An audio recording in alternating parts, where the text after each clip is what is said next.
Hello everyone, I hope everybody had a great week, and this past Monday from Monday Night Raw, which took place of course in Portland, Oregon, and this is of course the final show before the big pay-per-view this Sunday. Hope everybody had a good week, so let's get to it.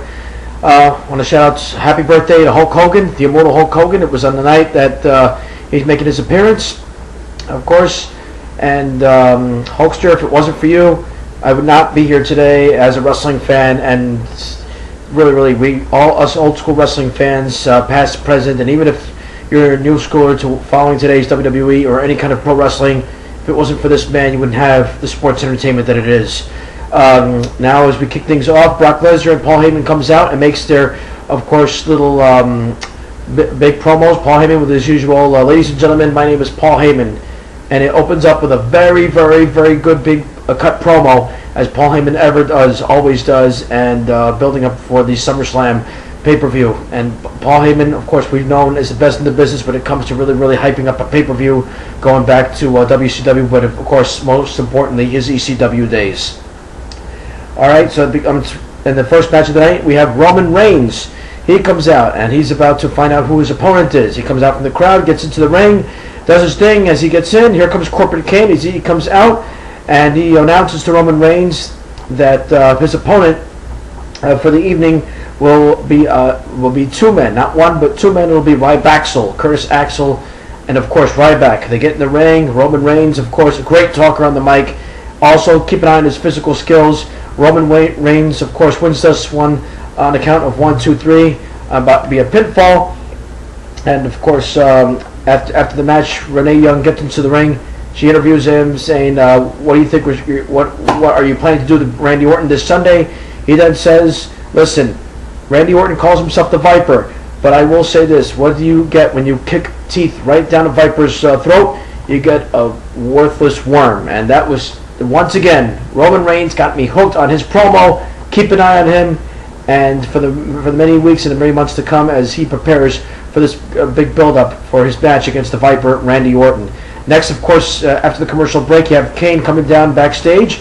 Randy Orton, of course, comes up to Kane and says, "Hey, listen, you know," he informs Randy Orton, being that I know you're prepared, you know, for, of course, Roman Reigns tonight, but I'm going to put you in a nice little warm-up match tonight against the Celtic Warrior, Sheamus. He informs him he's going to be having a non-U.S. title match against Sheamus. He says that's what's best for business, to see if we really are prepared for this Sunday. Randy Orton accepts the challenge from the big monster Kane, of course, who's now Corporate Kane. Next, we got another one-on-one match. It's the match that was supposed to happen last week in the Beat the Clock Challenge, as Mr. Money in the Bank winner Seth Rollins faces Rob Van Dam.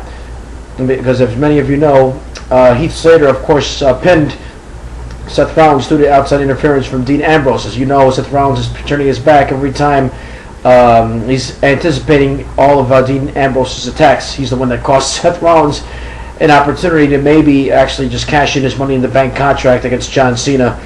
And it seems that Dean Ambrose is always stopping him at all costs. So anyway, here on with the match, RVD, of course, facing Seth Rollins.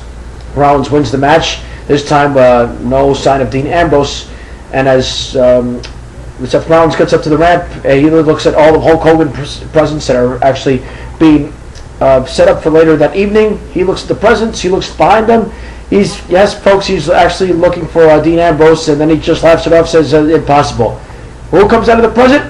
Out comes Dean Ambrose and starts beating up on Seth Rollins. He beats him up all throughout the arena in Portland, Oregon, and chases him out of the arena. So that's going to be the big build-up for this Sunday. Dean Ambrose against Seth Rollins. Should be an interesting one.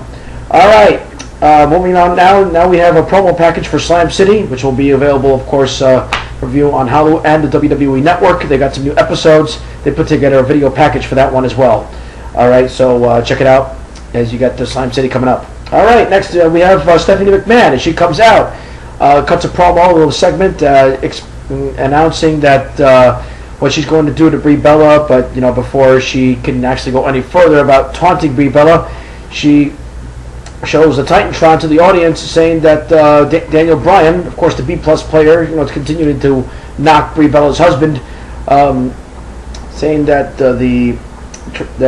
medical physical therapist Megan Miller, okay, had something to admit. She looking for her around the ring, and here comes Megan Miller being escorted into the ring. She comes into the ring, and Stephanie repeatedly asks her, "Come on, well, what's wrong? Why are you sad? What's going on? Do you have something to confess to the whole audience?" Megan Miller gets on the mic and admits she's having an affair with Daniel Bryan, of course. And she said, as soon as she says that, out comes Brie Bella. Gets into the ring and confronts Megan Miller. Stephanie McMahon laughs it off. And before you know it, Brie Bella then physically slaps Megan Miller. And right after that, Stephanie McMahon does her little sarcastic yes chant. And before she can even finish, Brie Bella now starts beating up on Stephanie. And of course, all WWE officials, Fit Philly, and of course Jamie Noble come out and they break everything up. But Stephanie gets to the mic and says, "We don't have to wait for SummerSlam. I'm issuing a challenge to you tonight." Making a little tease, folks, for the SummerSlam for main event to happen before SummerSlam. Of course, I'll keep you posted on that later on. Next, we have Jack Swagger along with Zeb Coulter. He faces Cesaro, and of course Jack Swagger wins this match. Via submission. He beats Cesaro, and of course after the match, here comes Rusev and Lana. They make the little taunts, and of course we all know what happens right there. We the people. This is going to be a bit because they're building up for their flag match at SummerSlam. So the winner is Jack Swagger as he beats Cesaro via pinfall. Next, we have a Chris Jericho, Bray Wyatt, Michael Cole segment, which of course took place at WWE headquarters. This was a backstage segment. Well, of course, a headquarters segment, not even backstage.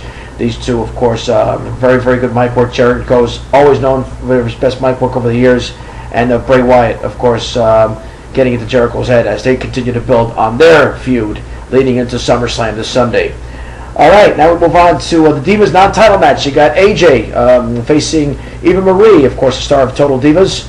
And she's in the ring, and while she's wrestling, here comes Paige coming out and skips around the ring, much as what AJ did in order to get some attention in order to make a distraction. And as AJ's being distracted, Eva Marie, of course, makes a small package for the 1-2-3 win and an upset victory.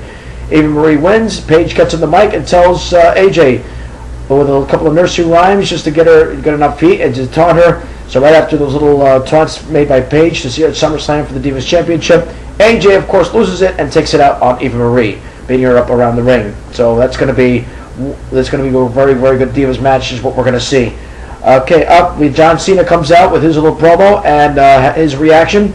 I'm going to admit something. John Cena really working hard on this promo, and he reportedly admits he's heard the Cena sucks chants and the Let's Go Cena chants, but he explains always, once again, why he's in this business, why he loves this business, and why Brock Lesnar should not be the WWE champion, and why he's going to have to beat every inch out of John Cena this Sunday in the Staples Center. So John Cena looking very gangster in that promo. Of course, if you look at his shirt and his new cap, he's wearing what colors resemble with this shirt and the cap, celebrating Hulk Hogan's birthday for the evening. So right after that, then now the supposed subdued one-on-one match between Brie Bella and Stephanie McMahon. Brie Bella comes out first in her ring gear, anticipating one of the principal owners. Here comes Stephanie, comes out, not even in wrestling gear, so we pretty much knew why. She announces, "Oh, by the way, you're going to have to wait till SummerSlam, Brie, because unfortunately Megan Miller has decided to press charges against you." Out comes the authorities along with Megan Miller. Stephanie, of course, getting back at Brie Bella for having her arrested a couple of weeks ago on Raw when Stephanie slapped her in the face while she was at ringside for her sister Nikki's handicap match against the other Divas.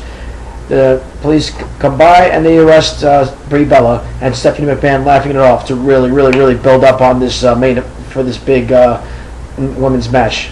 So Stephanie versus Brie Bella, this is going to be something to hold on. This is definitely going to make a headline. Next, we got The Miz coming out as the guest commentator for the upcoming match for Dolph Ziggler, as he faces Heath Slater. Ziggler and Slater going at it during the match. Pretty good, I would say, a very good match, as only Dolph Ziggler can do, and Heath Slater, of course, taking the bumps. And during the match, here comes The Miz on the apron, trying to get Dolph Ziggler's attention. Ziggler runs out of the ring right after The Miz, and before Ziggler can get back in the ring, he's counted out, and the winner is Heath Slater. He wins the match via countout. And of course, this is building up for the Intercontinental Championship match at SummerSlam against The Miz. So the winner is Heath Slater, and of course, the Famousers made on Heath Slater right after the match. Ziggler, of course, taking his frustration out on him in order to get right back at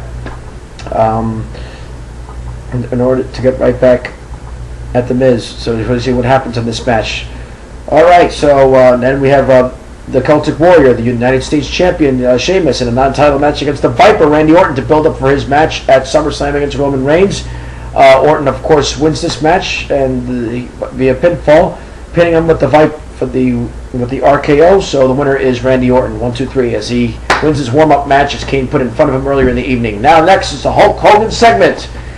I'll tell you, folks, a lot of great names, a lot of great stars that came out. Nature Boy Ric Flair, Mr. Wonderful Paul Orndorff, and of course we had Roddy Piper, Scott Hall, and Kevin Nash, members of the NWO days.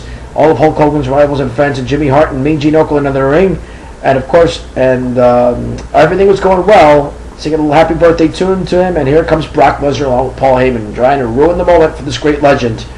As, of course, Paul Heyman, with the insults towards Hulk Hogan, gets in his face, and Brock Lesnar getting in his face. Here comes John Cena. Spoiler alert, folks, there's another way of John Cena, of course, getting over with the crowd. Being a white knight, saving all the legends, because he knows that all the fans are old school, such as myself.